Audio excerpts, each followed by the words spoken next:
Okay, so I went and fetched new chicken for the boys today, and Enzo is in one of his moods because he knows that this is fresh chicken. Oh, Enzo, Diego. Yeah, Diego had to walk to the other side because Enzo is vicious. Yeah, he just wants to show that this is new chicken, so be careful.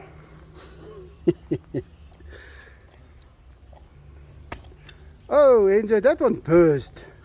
I think that one was busy laying an egg. I'm actually serious when I say that. Only 3 each because they're big. We don't want to overfeed you boys. But guys, it is very difficult to get them all frozen. I did it in a 2-stage. I went and I collected half of the chicken last week. I left it in the fridges for 4 days.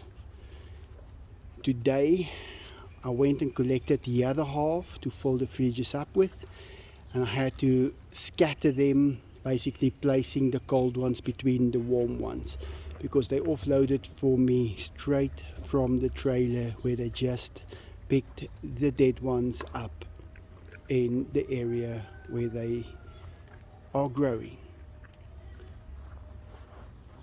So it's a big thing. People don't always realize what effort you have to go through just to get them frozen. And I'm going to keep on hammering on that because that is the most important part of the feeding. And I even, luckily, with the inverter that I have, I can actually set the voltage that is applied to the house. And where usually we get 220 volt, I set it to 240 volt. And when I set it, I could hear the fridges just working that little bit harder. So you have to even go to that measure to make sure you get those chickens frozen. I raced home. It's not easy to race home with, well, almost a ton of chicken at the back of your truck. It's difficult because you have to, well, stick to as many rules as you can. But I had to get them in as quickly as possible. And there was not anything like, oh, I'm stopping here and someone else come and do the job. No, I had to help carry all of the chicken in, lift the others up, pack them in between, get it done. These are things you do yourself. And then what do I notice? Someone switched the fridge off. I switched it on as I left so that it could be extra cold when I get back. That's the thing about Africa. You have to double check everything. Everything, guys. You don't, just because you switch the switch on or set something on a certain position, don't think it's going to stay there all by itself. No, it's going to move. Why? Because someone's going to move it. And if you ask who is it, no one will answer. But you have to know. And this is what people don't understand. You have to know that someone is going to move it, or someone is going to switch it off while you are not there. It's going to happen. It's going to happen. That, I would say, is part of why our power system is in the state it is. Because when you are not there, the 2 minutes that you look away, someone will tamper with it. It happens.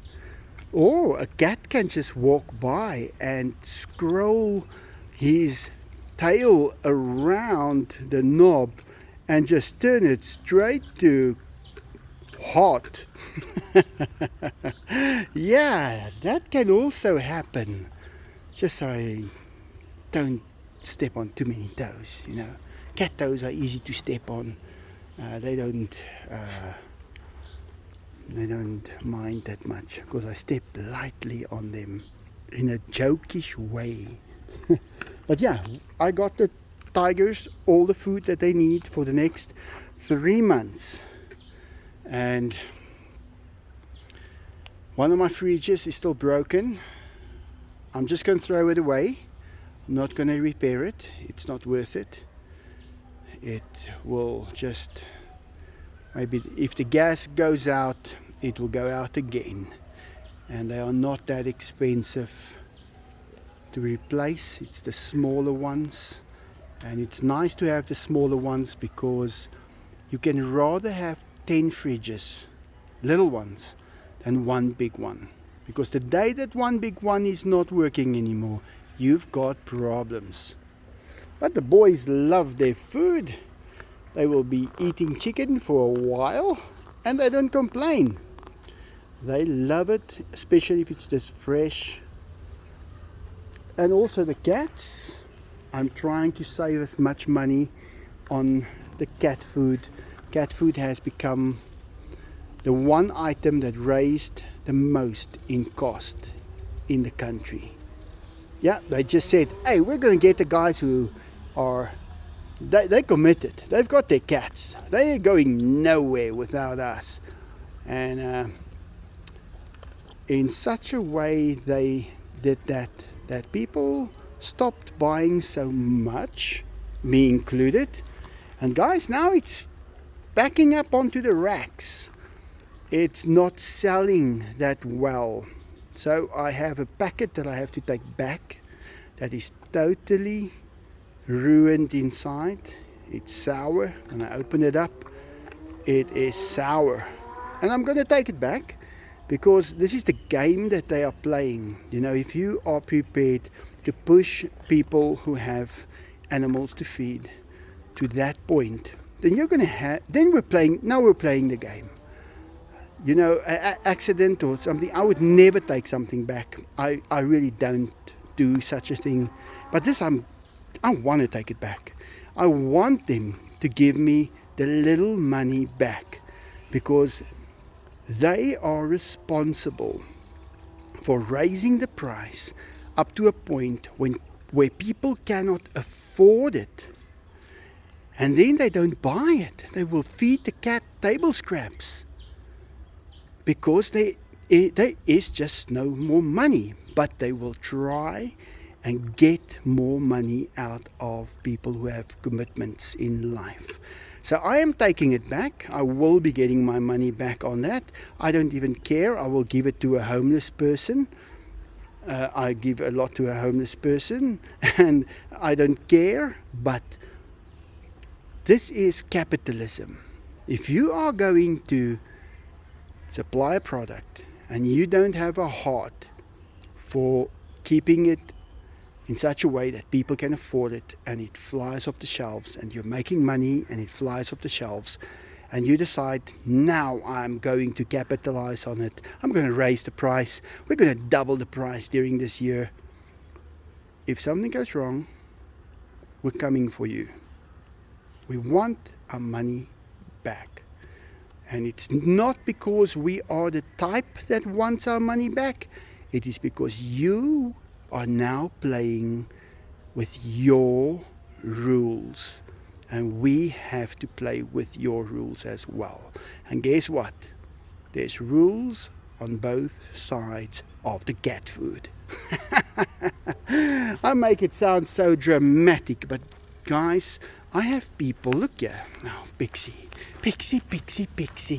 you've been doing it, you and your sister.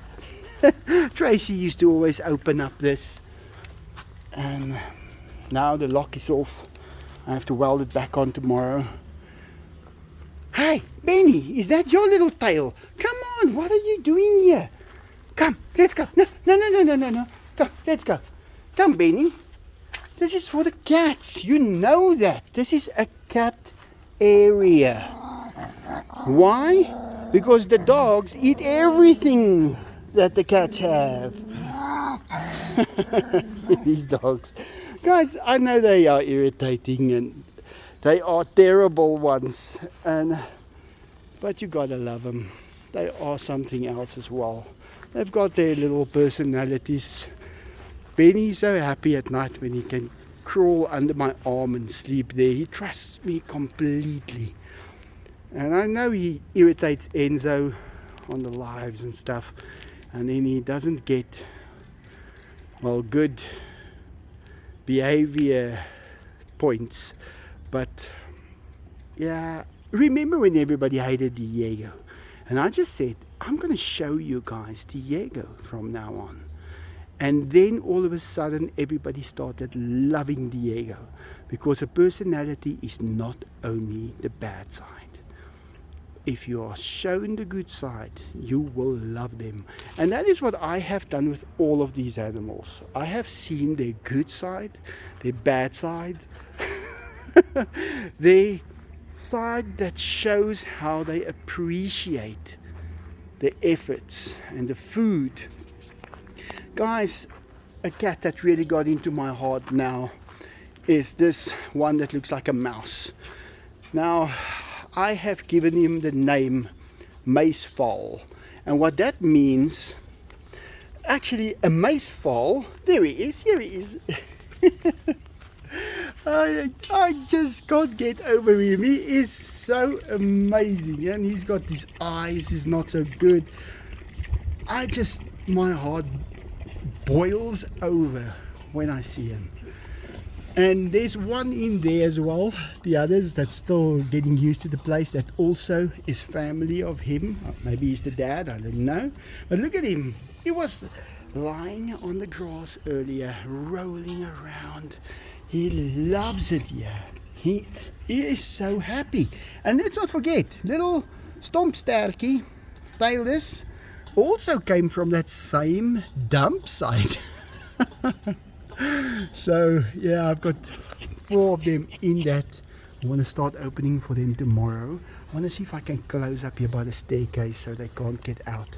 If I could isolate this area first, because it's only a cat area, and I can keep Fabrizio and Father Cat and Oreo Diego out. Then the cats have got a better chance of just being happy for longer. Enzo, we better keep you out as well, eh? Yeah, Enzo better keep out, because he can. Have you seen Mayok? Yeah, Enzo can take out ceilings of the house, and chandeliers, and TVs, and couches, and he puts them all in the pool. Enzo, do you want to watch TV in the pool? Guys, they are amazing.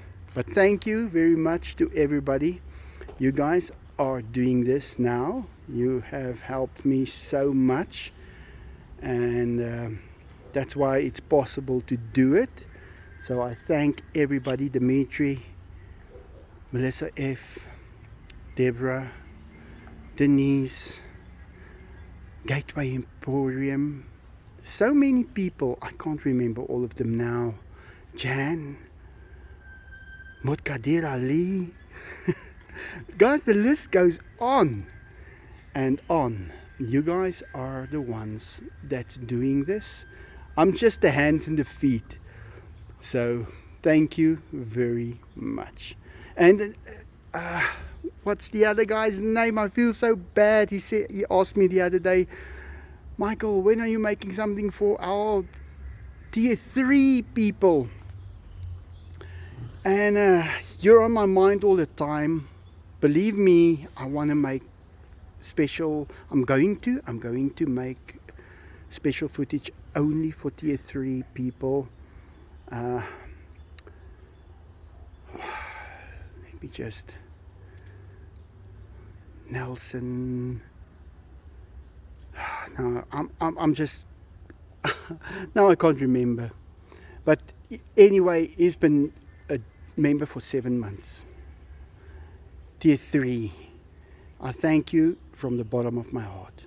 Alright guys, I'm receiving a phone call here. It's Jackie calling me. I don't know why. Let me put down quickly. I'll see you soon. Have a great day.